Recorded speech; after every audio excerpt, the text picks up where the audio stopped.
दिन भर की खबरों में सबसे पहले डालते हैं नजर आज के मुख्य समाचारों पर। निजी बस कंपनी के संचालक के पास परमिट नहीं होने पर जंक्शन के बस स्टैंड पर हुआ विवाद। 34 किलोग्राम डोडा पोस्ट व बिक्री के 43,000 रुपए बरामद। बोलेरो गाड़ी भी जब्त। कॉलेज की को स्थायी संबद्धता दिलाने की मांग को लेकर प्रदर्शन। छात्र छात्राओं ने एनएमला कॉलेज के प्राचार्य को सौंपा ज्ञापन। फसल बीमा क्लेम दिलवाने की मांग। किसानों ने कलेक्टर के नाम सौंपा ज्ञापन। अब खबरें विस्तार से। निजी बस कंपनी के संचालक के पास परमिट नहीं होने पर जंक्शन के बस स्टैंड में विवाद हो गया। परिवहन विभाग के अधिकारी नहीं पहुंचने पर कर्मचारियों ने विरोध जताया। जंक्शन के बस स्टैंड के अंदर सुबह उस वक्त हंगामा हो गया जब निजी बस कंपनी के संचालक ने जब बस स्टैंड में प्रवेश किया। प्रवेश करने के बाद निजी बस कंपनी के संचालक द्वारा आवाज लगाकर जयपुर के लिए सवारियां भरनी शुरू कर दी। जैसे इसकी सूचना बस स्टैंड के प्रभारी लखवीर सिंह को मिली तो लखवीर सिंह ने मौके पर जाकर निजी बस कंपनी के संचालक से पूछा कि आपके बस स्टैंड के अंदर का परमिट है क्या नहीं। बस स्टैंड प्रभारी ने आरोप लगाया कि परमिट का पूछते ही उल्टा निजी बस कंपनी के संचालक द्वारा हमसे ही झगड़ा करना शुरू कर दिया गया। विवाद बढ़ने पर बस स्टैंड के प्रभारी ने मौके पर इसकी सूचना जंक्शन पुलिस, जिला परिवहन अधिकारी और रोडवेज बस डिपो के चीफ और रोडवेज के कर्मचारियों और पदाधिकारियों को दी। मौके पर राजस्थान रोडवेज के कर्मचारी और पदाधिकारी पहुंचे। रोडवेज के चीफ भी मौके पर पहुंचे। जब उन्होंने निजी बस कंपनी के संचालक से परमिट और अन्य दस्तावेज दिखाने को कहा तो उन्होंने टीपी पेश की। टीपी देखने के बाद सीटू अध्यक्ष सतवीर गोस्वामी ने बताया कि निजी कंपनी की बस श्रीगंगानगर से जयपुर जा रही थी और इस बस संचालक के पास न परमिट, न कागज और न ही कोई दस्तावेज है और जो हमें उन्होंने टीपी हमें दिखाई है उस डीपी में जिला परिवहन अधिकारी की मुहर जरूर है लेकिन उनके हस्ताक्षर नहीं। रोडवेज के कर्मचारियों ने कहा कि यह बस अवैध रूप से चल रही है जिसका रोडवेज के कर्मचारियों ने भी विरोध किया। उन्होंने बताया कि 6232 निजी कंपनी की बस अवैध रूप से चल रही है। पुलिस प्रशासन और परिवहन विभाग को बस संचालक के खिलाफ कार्रवाई करनी चाहिए। गोस्वामी ने कहा कि पुलिस को फोन करने के बाद पुलिस तो मौके पर पहुंच। बताया गया कि डीटी की ओर से बस का चालान कर जुर्माना की कार्रवाई की गई। हाँ जी, ये गंगानगर से चलकर जयपुर जाने वाली बस है जिसके आगे खड़े हैं। ये बिल्कुल अवैध बस है, इसका ना कोई परमिट है और ना ही इसका टाइम है। इस बस से चालक प्रचालक से इसके डॉक्यूमेंट मांगे गए कि आप अपने डॉक्यूमेंट दिखाओ, इसका टाइम दिखाओ, इसके गाड़ी के कागज़ दिखाओ या परमिट दिखाओ। तो इसके बारे में उन्होंने कोई कागज़ देने के लिए मना कर दिया और ना ही कोई दिखाया और चालक प्रचालक अब यहाँ से कहीं चले गए हैं। गाड़ी खड़ी है, कर्मचारियों द्वारा इसको रोक ली गई है, रोडवे कर्मचारियों द्वारा। डीटीओ साहब को फ़ोन किया था हमारे चीफ मिनिस्टर साहब ने, लेकिन उनका फ़ोन उन्होंने उठाया नहीं, बंद कर रखा है, ऐसा कुछ है। अभी हमारे डिपो के अंदर हमारे जो बस स्टैंड प्रभारी है लखवीर सिंह जी, उनका फ़ोन आया कि रोडवेज बस स्टैंड के ऊपर 6732 नंबर की जो अवैध वाहन जयपुर जा रही थी वो हमारे कर्मचारियों के साथ, कंडक्टरों के साथ और बस स्टैंड पे हंगामा कर रहे थे, झगड़ा कर रहे थे। हम लोग कर्मचारी संगठनों के लोग वहाँ आए बस स्टैंड पे, हमने आके देखा उस गाड़ी के पास न कोई वैध परमिट था, न कोई वैध कागज थे और वो बस स्टैंड पे ज़बरदस्ती कर रहा था। हमने उस गाड़ी को रोका और पुलिस को फ़ोन किया। लगभग आधा घंटा बाद पुलिस आ गई। पुलिस ने जब उनके कागज़ वगैरह टीपी को चेक किया तो टीपी के ऊपर डीटीओ साहब की मोहर लगी हुई थी परंतु हस्ताक्षर नहीं थे। डीटीओ साहब को फ़ोन किया तो डीटीओ साहब ने हमारा फ़ोन नहीं उठाया और ये आए दिन इस तरह का झगड़ा फसाद रोज़ाना करते हैं। हमारा निवेदन है प्रशासन से कि हमारी रक्षा करे, रोडवेज की रक्षा करे, अन्यथा यहाँ कभी भी बड़ा हादसा हो सकता है, झगड़ा हो सकता है। और पुलिस प्रशासन मौके पे आ गया परंतु डीटीओ साहब ने हमारा कोई फोन नहीं उठाया। क्षेत्र में पोस्ट की सप्लाई देने आए सीकर का सप्लायर रविवार रात टाउन पुलिस के हत्थे चढ़ गया। इस कार्रवाई को डीएसपी के सहयोग से अंजाम दिया गया। आरोपी के कब्जे से 34 किलोग्राम डोडा पोस्ट व बिक्री के 43,000 रुपए बरामद हुए। साथ ही बोलेरो गाड़ी भी जब्त की गई। प्रारंभिक पूछताछ में आरोपी ने चित्तौड़गढ़ के पोस्ट खरीदकर हनुमानगढ़ क्षेत्र में सप्लाई देने आने की बात स्वीकारी। पुलिस एनडीपीएस एक्ट के तहत मामला दर्ज कर जांच में जुटी है। टाउन थाना प्रभारी लक्ष्मण सिंह राठौड़ ने बताया कि बीकानेर रेंज के पुलिस महानिरीक्षक प्रफुल्ल कुमार व एसपी प्रीति जैन के आदेशों के तहत मादक पदार्थों और नशे के खिलाफ विशेष अभियान ऑपरेशन प्रहार चलाया जा रहा है। इस अभियान के तहत जिला स्पेशल टीम की सूचना पर रविवार देर रात टीबी रोड पर नाकाबंदी कर आने जाने वाहनों की जांच की गई। इसी दौरान स्पीकर नंबर की बोलेरो गाड़ी को रोकने का इशारा किया तो चालक ने गाड़ी को वापस मोड़कर भागने का प्रयास किया। इस दौरान बोलेरो गाड़ी का आगे का शीशा टूट गया। घेराबंदी कर बोलेरो गाड़ी को रुकवा चालक को भागने का कारण पूछा तो वह घबरा गया। तलाशी के दौरान गाड़ी से 34 किलोग्राम डोडा पोस्ट बरामद हुआ। साथ ही बिक्री के 43,000 रुपए भी बरामद हुई। डोडा पोस्ट व नकदी बरामद कर ली। साथ ही बोलेरो गाड़ी को जब्त कर चालक मोहनलाल जाट निवासी शिमाड़ला रिंगस सीकर को गिरफ्तार कर लिया गया। थाना प्रभारी राठौर ने बताया कि आरोपी मोहनलाल ने प्रारंभिक पूछताछ में जानकारी दी कि वह चित्तौड़गढ़ पोस्ट खरीदकर हनुमानगढ़ क्षेत्र में सप्लाई देने आया था। रात्रि को डीएसटी टीम की आसूचना पर मन थानाधिकारी टाउन लक्ष्मण सिंह और मेरे मुलाजमानों के साथ नाकाबंदी की गई तो एक बोलेरो गाड़ी जो सिक्कर की थी उसको रोका। उसमें एक लड़का मोहनलाल मिला जिसके पास 34 किलो पोस्ट और 43,000 रुपए नगद मिले हैं। ये चित्तौड़ से लाके इस क्षेत्र में सप्लाई करना बता रहा है। इसके खिलाफ प्रकरण दर्ज किया गया है। अनुसंधान यीशु वर्मा सब इंस्पेक्टर जंक्शन करेंगे। आता वो इन्वेस्टिगेशन में क्लियर करेंगे किसके पास आ रहा है, क्या बात है, इसका क्या नेटवर्क रहा है इस इन्वेस्टिगेशन। राज्य सरकार की ओर से हाल ही में नगर परिषद हनुमानगढ़ में मनोनीत किए गए तीनों पार्षदों को सोमवार को कलेक्ट्रेट सभागार में उपखंड अधिकारी कपिल यादव ने शपथ दिलाई। एसडीएम ने मनोनीत पार्षद जाकिर हुसैन, श्याम सुंदर झंवर व गणपत सिंह को पद व गोपनीयता की शपथ दिलाई। इस मौके पर नगर परिषद सभापति गणेश बंसल ने मनोनीत तीनों पार्षदों का माल्यार्पण कर स्वागत करते हुए कहा कि सबको मिलकर शहर के विकास में योगदान देने के लिए तत्पर रहना होगा। वहीं मनोनीत पार्षद एडवोकेट जाकिर हुसैन, श्याम सुंदर झंवर, गणपत सिंह ने मुख्यमंत्री, विधायक, सभापति आदि का धन्यवाद करते हुए शहर के विकास में पूर्ण सहयोग करने का भरोसा दिलाया। इस मौके पर निर्माण समिति के अध्यक्ष सुमित रणवा, बार संघ अध्यक्ष मनजिंदर सिंह लेखा, उपाध्यक्ष Rajkumar Bagri, advocate Mushtaq Joya, block Congress committee के निवर्तमान अध्यक्ष गुरमीत सिंह चंद्रा, इशाक खान, पूर्व उप सरपंच बलराज सिंह सहित शहर के प्रबुद्ध लोगों ने मनोनीत पार्षदों का माला पहनाकर स्वागत किया। राज्य सरकार के द्वारा नगर परिषद हनुमानगढ़ के लिए 3 सदस्य मनोनीत किए गए हैं, जिनमें सर्वश्री जाकिर हुसैन जी, एडवोकेट गणपत सिंह जी राजपुरोहित एवं श्री श्याम सुंदर झंवर, ये तीनों पार्षद मनोनीत किए गए हैं, जिन्हें आज उपखंड अधिकारी हनुमानगढ़ के द्वारा शपथ दिलाई गई है। आज ये विधिवत हमारी नगर परिषद के मनोनीत सदस्य हो गए हैं। अब नगर परिषद में 60 निर्वाचित पार्षद और 8 हमारे कुल मनोनीत पार्षद हैं। इनके ज्ञान का और इनके अनुभवों का हमारी नगर परिषद को फायदा मिलेगा, यही हम कामना करते हैं। राजस्थान राज्य सरकार द्वारा मनोनीत पार्षद नियुक्त किया गया। मैं धन्यवाद देता हूं हमारे माननीय मुख्यमंत्री श्री अशोक गहलोत जी, डोटासरा जी, स्वास्थ्य मंत्री शांति धारीवाल जी तथा हमारे माननीय विधायक चौधरी विनोद कुमार जी और हमारे लोकप्रिय चेयरमैन साहब श्री गणेश जी बंसल का अत्यंत धन्यवादी हूं, जिन्होंने मुझ पर विश्वास करके मुझे ये जिम्मेवारी सौंपी है। आने वाले समय में शहर में जो भी कोई समस्या है, सड़क, नाली, बिजली, जो मूलभूत सुविधाएं हैं, उनमें अगर कोई कमी है, इसके लिए हम प्रयास करेंगे काम करने का। और इस समय हमारे श्री सभापति जी स्वर्ण काल चल रहा है और मैं आशा करता हूँ ऐसे बढ़िया सभापति और हमारे निर्माण समिति के अध्यक्ष सुमित जी रेणुआ के साथ करने का हमें कार्य मौका मिला है, इसके लिए इन सभी का धन्यवाद।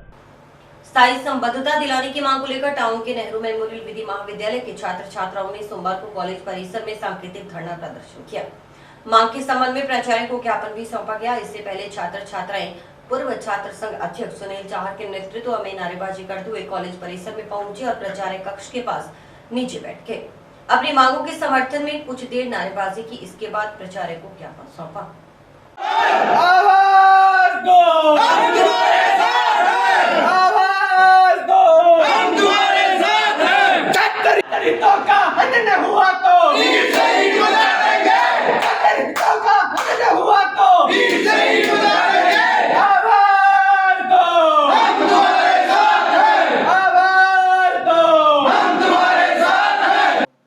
इस मौके पर पूर्व छात्र संघ अध्यक्ष चाहर का कहना था कि एनएम लॉ कॉलेज को स्थायी संबद्धता दिलाने का मामला काफी समय से अधर में लटक रहा है। पूर्व में भी छात्रों की ओर से इस मांग को लेकर धरना प्रदर्शन किया गया था। स्थायी संबद्धता प्राप्त करने के आश्वासन पर ही छात्रों ने धरना समाप्त किया था।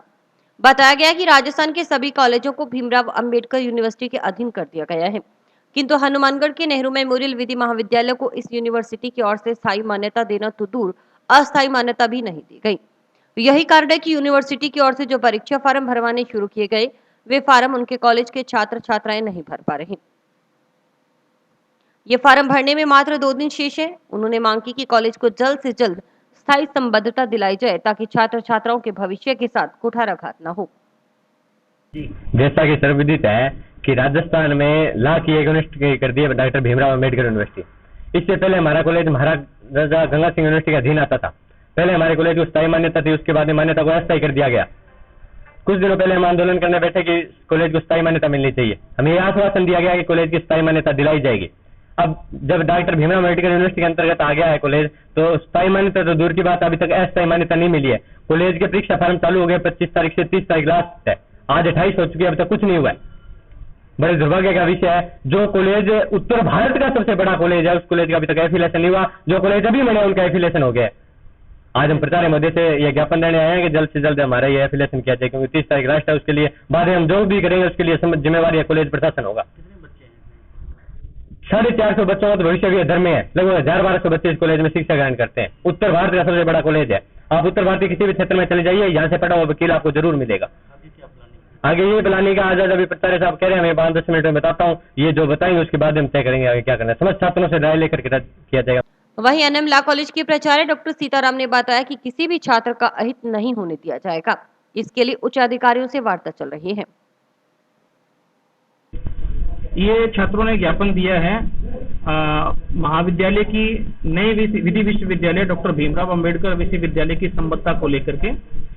भीमराव अंबेडकर यूनिवर्सिटी अपनी संबद्धता के लिए सारे विश्वविद्यालयों को जो उनसे एफिलिएटेड लॉ कॉलेज से पत्र लिख चुकी है, और हमारे महाविद्यालय की भी संबंधित पत्रावली विश्वविद्यालय के द्वारा भीमराव अंबेडकर यूनिवर्सिटी को भेज दी गई है। हमारा अभी तक विश्वविद्यालय ने संबद्धता नहीं दिया, उसका हमने कारण जानना चाहा। हमारी वाइस चांसलर और रजिस्ट्रार महोदय से बात हुई तो उन्होंने ये बताया कि महाविद्यालय का उच्च न्यायालय में स्थगन आदेश है, जिसके कारण से हमें कोई विधिक राय लेनी है। विधिक राय लेने के पश्चात हम आपकी महाविद्यालय की संबद्धता के बारे में निर्णय ले पाएंगे। तो ये अभी कार्रवाई प्रक्रियाधीन है, चल रही है। विकास अधिकारी के निर्देशानुसार सोमवार को टाउन पंचायत समिति में ग्राम विकास अधिकारियों की बैठक हुई। बैठक में स्वच्छ भारत मिशन शौचालयों पर चर्चा की गई। वहीं नए डीपीआर को तैयार करने के निर्देश भी दिए गए। इस दौरान आरडी की योजना तथा मनरेगा के तहत पौधरोपण करने पर विचार विमर्श किया गया।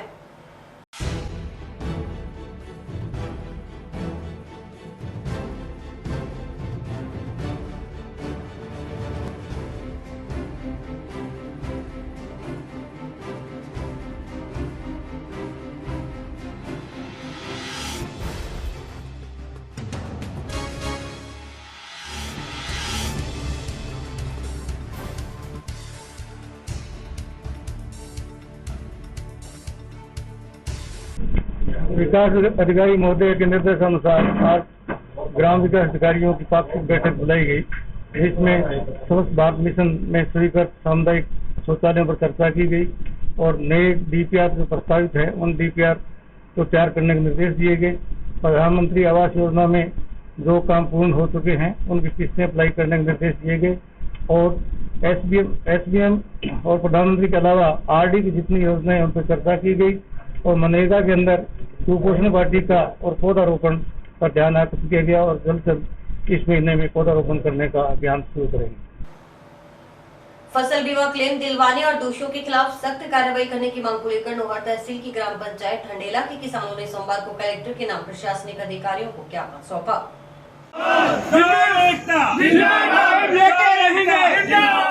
बीमा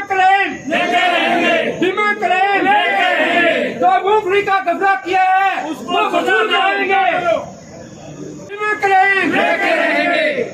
इस दौरान पूर्व सरपंच प्रताप सिंह, रामजीलाल, तेजपाल शर्मा आदि ने बताया कि पूर्व में शिकायत के बाद हुई जांच में ग्राम पंचायत ढडेला में बीमा क्लेम में धांधलेबाजी की बात सामने आई। इस धांधलेबाजी की जांच करवाकर इसकी रिपोर्ट आने पर तुरंत प्रभाव से मूंगफली फसल बीमा उठाया लिया गया जो निराधार व गलत है। उन्होंने मांग की कि इस फसल बीमा को निरस्त करवाकर जिन लोगों ने यह बीमा उठाया है उनसे तुरंत प्रभाव से ब्याज व पेनल्टी सहित वसूल करने की मांग की गई। साथ ही इस जगह मोट ग्वार का खराबा जो कि वास्तव में हुआ है उस खराबे का बीमा क्लेम सभी किसानों को दिलाया जाए।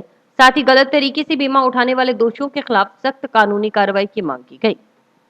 ग्राम पंचायत ढंडलिया से हैं जी हम, और हमारे गांव के अंदर बिरानी गांव है जी, और इसमें मूंगफली की फसल होती नहीं है, और 2 दलाल है जी, एक तो भागीरथ है, एक मदन लाल है, एक पटवारी है देवीलाल आचार्य है, और एक बीमा कंपनी का है यानी कर्मचारी है त्रिलोक चंद कड़वासा। इन चारों ने षड्यंत्र के बिना बोई हुई फसल मूंगफली का क्लेम उठाया है, दूसरे काश्तकारों की जमीन पर भी उठाया है, और इसके बारे में इसकी जांच होनी चाहिए और हमें न्याय मिलना चाहिए, और हमारी फसल जो ग्वार मोट मूंग की खराब हुई है उसका क्लेम मिलना चाहिए। हमारे गांव में पिछले 2 सालों से बीमा क्लेम के बारे में जो है गड़बड़ियां हो रही है। अब की बार बहुत बड़ी गड़बड़ी हुई है, बहुत बड़ा घोटाला है, काफी 5-7 करोड़ का, जिसमें हमारे गांव के 3 व्यक्ति शामिल है। 2 तो पटवारी के आगे काम करते हैं, उनके पटवारियों के दलाल है, एक बीमा कंपनी का एजेंट है। इन तीनों ने मिलकर के हमारे गांव बिरानी होते हुए भी मूंगफली की फसल दिखाई है जो कि खराबा हुआ है। तो मूंगफली की फसल खराब हुई है, ग्वार मोट वगैरह खराब क्यों नहीं हुआ, उनको बरसात कहाँ से मिली। इन तीनों ने मूंगफली का बीमा जो है उठाया है, आपके नाम, अपने रिश्तेदारों का नाम, अपने आगे से आगे सभी मित्र दोस्तों के नाम बीमा उठाया है, और उनसे ये बात हुई है कि हम आपके खाते में पैसे डलवा रहे हैं और वापस हमें निकलवा के दे देना।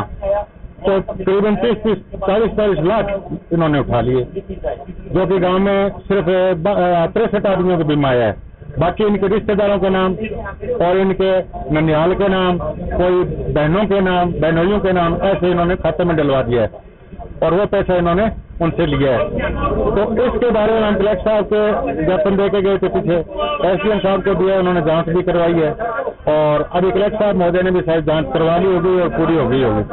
आज हम उनसे मिलेंगे कि उस जांच का क्या हुआ, हमें उसमें क्या मिलने वाला है। तो बीमा जो है मूंगफली का है ना, उसको निरस्त करवा करके और ग्वार का बीमा खराबा दिखाया जाए ताकि आम काश्तकार को इसका लाभ मिले। भारतीय जनता पार्टी ने परमल धान की सरकारी खरीद करने और धान की पराली जमीन में मिलाने के लिए पंजाब, हरियाणा व यूपी की तर्ज पर कृषि यंत्रों पर अनुदान दिलाने की मांग की। सोमवार को पार्टी कार्यकर्ताओं ने जिलाध्यक्ष बलवीर बिश्नोई के नेतृत्व में मुख्यमंत्री के नाम कलेक्टर को ज्ञापन सौंपा। ज्ञापन में बताया कि हनुमानगढ़ और श्रीगंगानगर जिले में 42,000 हेक्टेयर क्षेत्रफल में धान की बुवाई होती है। इसमें 50% क्षेत्र में परमल धान की औसतन उपज 85 क्विंटल प्रति हेक्टेयर होती है। इस तरह कुल 17.85 लाख क्विंटल धान का उत्पादन दोनों जिलों में होता है।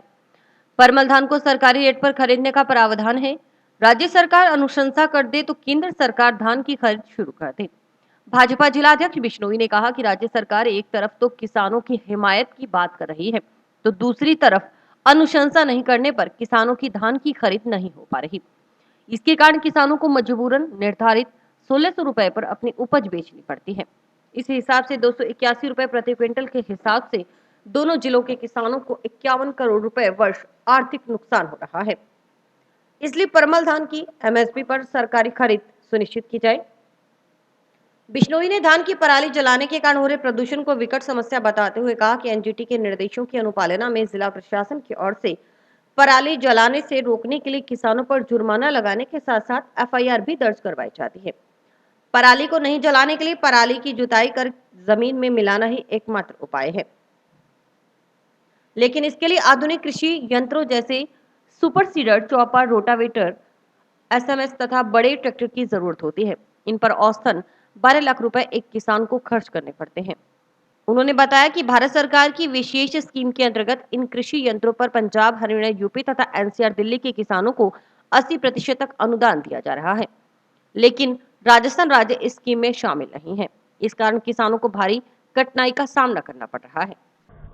माननीय मुख्यमंत्री जी को जिला कलेक्टर महोदय के मार्फत आज एक ज्ञापन दिया है, जिसमें ये जो हनुमानगढ़ धान की फसल का क्षेत्र है और पिछले वर्ष राज्य सरकार द्वारा केंद्र को प्रस्ताव नहीं भिजवाने के कारण किसानों के धान की फसल समर्थन मूल्य पर न बिककर औने पौने दाम में बिकी। लेकिन इस बार हमने पार्टी ने तय किया कि समय रहते सरकार को चेताया जाए और इसलिए आज हम कलेक्टर साहब को ज्ञापन देकर सरकार से आग्रह करेंगे कि ये प्रस्ताव धान की खरीद समर्थन मूल्य पर खरीद का प्रस्ताव केंद्र को भिजवाए, जिससे किसानों को सही समय पर और उचित दाम जो समर्थन मूल्य सरकार ने तय किया है उसका पूरा मूल्य मिले। और इसी के साथ साथ जो एक पराली की भी एक समस्या आती है, पराली जलाने की, धान की फसल के बाद जो अवशेष बचते हैं पराली के, तो उनके लिए भी सरकार से हमने आग्रह किया कि जिस प्रकार पंजाब, हरियाणा और यूपी में सरकार अनुदान देकर उसको जमीन में पराली में मिलाने का जो यंत्र उपलब्ध करा रही है अनुदान पर, वो यहाँ राजस्थान में भी उपलब्ध कराया जाए, जिससे प्रदूषण को भी कोई खतरा न हो और किसान का भी कोई नुकसान न हो। धौलीपाल के पास अवैध रूप से पेड़ काटने के मामले को लेकर पर्यावरण प्रेमी ने कलेक्टर के नाम ज्ञापन एडीएम को सौंपा। ज्ञापन में बताया कि गांव धौलीपाल के पास रेलवे लाइन निर्माणाधीन आरयूबी के पास खेजड़ी के पेड़ काट दिए गए हैं, जबकि सरकार ने खेजड़ी को राज्य वृक्ष घोषित कर रखा है। इसके बावजूद पेड़ काटने वाले के खिलाफ कोई कार्रवाई नहीं हो रही। वही पेड़ काटने वाले ठेकेदार धमकियां दे रहा है। ज्ञापन में दोषी व्यक्ति के खिलाफ कार्रवाई की मांग प्रशासन से की गई।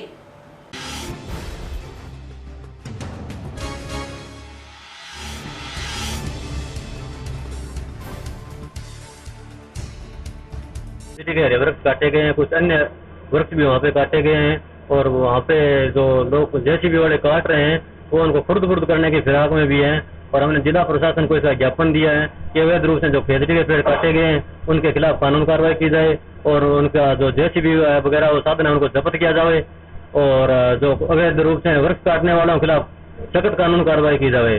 परंतु प्रशासन के ढिलमुल रवैये के कारण पूर्व में यहाँ श्रीमान इस कलेक्टर परिसर में 25 से ज्यादा पेड़ काटे गए थे और इससे पहले ये हमारे उसके पास भी अवैध रूप से पिछले शनिवार को दो बड़े वृक्ष काट दिए गए। प्रशासन का ढिलमुल रवैये के कारण ये वृक्ष अवैध रूप से कटाई हो रही है। प्रशासन सख्ती से काम न लेकर गए मामले को राजीनामे में या अपनी इधर नेतागिरी के चक्कर में इसको वृक्षों को अवैध रूप से कटा रहे हैं, जबकि राज्य सरकार के स्पष्ट आदेश है कि हरा वृक्ष जो खेजड़ी को जिसको राज्य वृक्ष घोषित किया गया है उसको किसी भी सूरत में न काटा जावे। ये वहाँ पे धौलीपाल के पास काटे गए हैं, वहाँ पे अंडरब्रिज का काम चल रहा है, जबकि ये अंडरब्रिज के दायरे में नहीं आ रहे थे, साइड में थे, उसके दायरे में नहीं आ रहे, न इनकी परमिशन ली गई है, न इनकी मंजूरी ली गई है। इनका थंब रूल बना हुआ है, अगर आप 1 वर्ष काटोगे तो उसकी वजह में 10 वर्ष लगाओगे, न इन थंब रूल का कोई किया गया और ये अवैध रूप से काट देते हैं। ऊपर से इनका वो कमीशन खोरी का चक्कर चलता है। महंगाई भत्ता की बकाया किस्तों का भुगतान नहीं होने से शिक्षकों में केंद्र व राज्य सरकार के खिलाफ आक्रोश व्याप्त है। बकाया किस्तों का जल्द भुगतान करवाने की मांग को लेकर शिक्षकों ने सोमवार को राजस्थान शिक्षक संघ प्रगतिशील के बैनर तले कलेक्टर से मुलाकात की। साथ ही प्रधानमंत्री, मुख्यमंत्री व शिक्षा मंत्री के नाम अलग अलग ज्ञापन सौंपे। राजस्थान शिक्षक संघ प्रगतिशील जिंदाबाद, राजस्थान शिक्षक प्रगतिशील जिंदाबाद, शिक्षक एकता जिंदाबाद, शिक्षक एकता जिंदाबाद। हमारी मांगे पूरी करो, हमारी मांगे पूरी करो, हमारी मांगे पूरी करो। जिलाध्यक्ष अशोक प्रकाश कटारा व जिला मंत्री जयसिंह नोकवाल के नेतृत्व में प्रधानमंत्री के नाम सौंपे गए ज्ञापन में बताया कि प्रत्येक वर्ष में 2 महंगाई भत्ते की किस्तें महंगाई की सूचकांक के आधार पर कर्मचारियों, शिक्षकों को दी जाती हैं। पिछले 18 माह से महंगाई भत्ते की 3 किस्तें बकाया चल रही हैं। वर्तमान समय में महंगाई बहुत अधिक है, इससे आम कर्मचारियों, शिक्षकों पर आर्थिक भार पड़ रहा है। कर्मचारी संगठनों व केंद्र राज्य सरकारों के मध्य ये समझौता लागू है कि महंगाई के सूचकांक के आधार पर कर्मचारियों, शिक्षकों को प्रत्येक 6 माह में महंगाई भत्ते की किस्त का भुगतान किया जाए। लेकिन कोरोना काल में महंगाई आसमान छू रही है, इसके बावजूद सरकारें महंगाई भत्ते की देय किस्त का भुगतान नहीं कर रही। इससे आम कर्मचारियों, शिक्षकों में केंद्र व राज्य सरकार के प्रति जबरदस्त आक्रोश है। शिक्षक संघ ने केंद्र सरकार से महंगाई भत्ते की बकाया 3 किस्तों का भुगतान करने की मांग करते हुए कहा कि अगर समय रहते मांग नहीं मानी गई तो संगठन आंदोलनात्मक कदम उठाने को मजबूर होगा। आज हमारा प्रदेश के आह्वान पर एक प्रधानमंत्री के नाम ज्ञापन देना है जिला कलेक्टर के माध्यम से, जिसके अंदर पिछले 18 महीनों से डीए की जो किस्तें बकाया चल रही है उनको केंद्र सरकार से हम मांग करते हैं कि अभी डीए की किस्त जारी की जाए। इसके अलावा राजस्थान सरकार के मुख्यमंत्री और शिक्षा मंत्री के नाम भी ज्ञापन दिए गए हैं। उसके अंदर हम 8 सूत्री मांग पत्र है जिसके अंदर मुख्य मांगे जो हमारी है वो शिक्षकों के स्थायी स्थानांतरण नीति नियम बना के ट्रांसफर करना और 9/18/27 की जगह जो 7/14/21/28 करना और जो लोगों को हमारे शिक्षकों को 30 PL मिलती है, 15 PL मिलती है, उसकी जगह हमें मांग है कि 30 PL दी जाए। इसके अलावा हमारा जो इसके अंदर मुख्यमंत्री 8 सूत्री मांग पत्र है जो राजस्थान सरकार ने 2018 में सत्ता में आने से पहले अपना जन घोषणा पत्र बनाया था, उसको लागू करने के लिए आज हम ज्ञापन दे रहे हैं। इसका हमारा जिला कलेक्टर के माध्यम से CM के नाम जो पत्र प्रेषित कर रहे हैं उसमें हमें 3 महंगाई भत्ते की मांग कर रहे हैं, क्योंकि लगातार महंगाई का ग्राफ बढ़ रहा है, सरकार महंगाई भत्ता तेज कर रही है। साथ में हमें 9/18/27 के बजाय 4 SCP देने की भी बात कर रहे हैं और संगठन पुरजोर ये मांग कर रहा है कि हमारा जो बकाया वेतन समिति है और जो हमारे अन्य गतिविधियां हैं उनको पूरा करे, समय रहते हमें DA की BK से जल्द जारी करें ताकि हमारी महंगाई पे काबू पाया जा सके और ACP का लाभ भी मिल सके। और साथ में हमारे जो अभी हमने कलेक्टर साहब को ज्ञापन दिया उसमें लिखा है भी GPF प्रावधान निधि विभाग के बहुत से कर्मचारियों को जो है दूसरे विभागों में लगा रखा है, जिसकी वजह से हमारे वर्ग कर्मचारियों का जो बकाया भुगतान है या जिनकी आवश्यकता है, लड़कियों की शादी करनी है, उनका बकाया चल रहा है। तो हम निवेदन करते हैं कि हमारे GPF विभाग के जो कर्मचारी दूसरे विभाग में लगाए उनको भी कृपया हमारे विभाग में लगा दें जी। कोरोना वैश्विक महामारी में जिन बच्चों के माता पिता की मृत्यु हो गई, उन बच्चों को रामसरा नारायण स्थित उत्तम पब्लिक स्कूल निःशुल्क शिक्षा देगा। विद्यालय के डायरेक्टर कविंदर सिंह शेखावत ने इस संबंध में कलेक्टर को ज्ञापन देकर बताया कि कोरोना बीमारी से जिन बच्चों के माता या पिता की मृत्यु हो गई है, उन बच्चों को विद्यालय द्वारा निःशुल्क पढ़ाया जाएगा। डायरेक्टर ने बताया कि संकट की घड़ी में हमारा विद्यालय परिवार उन बच्चों के साथ है जिनके माता या पिता की मृत्यु हो गई। बच्चों को निःशुल्क शिक्षा और पाठ्य पुस्तकें उपलब्ध करवाई जाएंगे।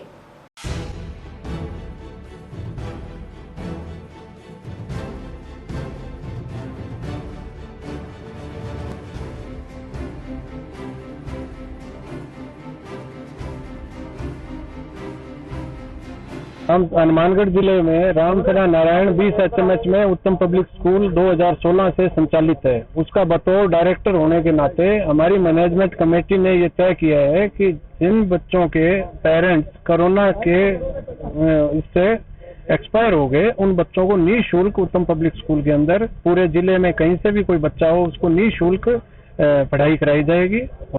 मेरे साथ पार्टी के जिला उपाध्यक्ष कविंदर सिंह जी और पार्टी के नेता हैं। इनका रामसरा में उत्तम पब्लिक स्कूल है, तो इन्होंने तय किया, आपके मार्फत में आपका इनका भी अभिनंदन भी करता हूं कि जो कोरोना में जिन बच्चों के माता पिता कालकलोपित हो गए, दुखद घटना हुई, उन बच्चों को निःशुल्क शिक्षा प्रदान करने का काम करेंगे। धन्यवाद। संगरिया की विभिन्न ग्राम पंचायतों में पटवारियों की नियमित नियुक्ति करने की मांग को सोमवार को संगरिया विधायक गुरदीप सिंह चाहपीनी कलेक्टर से मिले। विधायक ने बताया कि कई ग्राम पंचायतों में पटवारियों के पद लंबे समय से खाली पड़े हैं। ऐसे में किसानों को KCC सहित आधिकारिक प्रभावित हो रहे हैं। संगरिया के गांव रतनपुरा की आबादी भूमि में गोदाम का निर्माण नहीं कराने की मांग को लेकर ग्रामीणों ने सोमवार को कलेक्टर को ज्ञापन सौंपा। ग्रामीणों ने बताया कि क्रय विक्रय सहकारी समिति संगरिया की ओर से 4 RTP रतनपुरा की घनी आबादी भूमि में गोदाम का निर्माण करवाया जाना प्रस्तावित है, लेकिन इसके निर्माण से ग्रामीणों को आपत्ति है, क्योंकि क्रय विक्रय सहकारी समिति संगरिया की ओर से इस गोदाम का निर्माण घनी आबादी भूमि में कराने पर ग्रामीणों के आवागमन पर विपरीत असर पड़ेगा।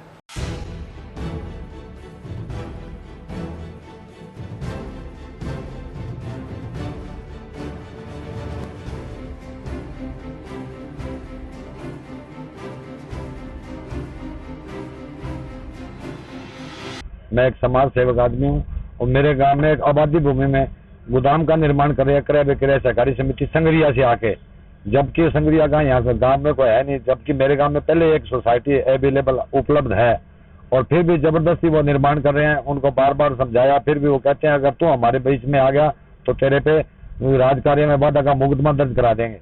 और मैं अकेला आदमी हूँ समाज सेवक सर, गाँव की इतनी बड़ी समस्या है ये, अगर गोदाम बन गया इतनी बड़ी समस्या हो जाएगी, वहाँ लेबर झगड़े करेगी, गाली गलौज करेगी, गांव में महिलाएं आबादी सब कुछ है सर, उनको बचाने के लिए मैं ये कदम उठा रहा हूँ। अगर मेरी सुनवाई की जाए, वो जो राजनीतिक दबाव है उनका इतना बड़ा, वो कहते हैं हम कुछ भी कर सकते हैं तेरे लिए, इसलिए मुझे बचाने और मेरे गांव को बचाने के लिए ये काम करना। मैं आपसे हाथ जोड़ के निवेदन करता हूँ, जिला कलेक्टर महोदय आप मौका देखें और मेरे को बुलाएं। अगर मैं आपके बगैर वहां गया तो मेरे पे मुकदमा दर्ज करवा देंगे, और मैं एक आरटीआई कार्यकर्ता भी हूँ सर। और इसी के साथ समाचार समाप्त हुए। रोजाना देखते रहिए समाचार। नमस्कार।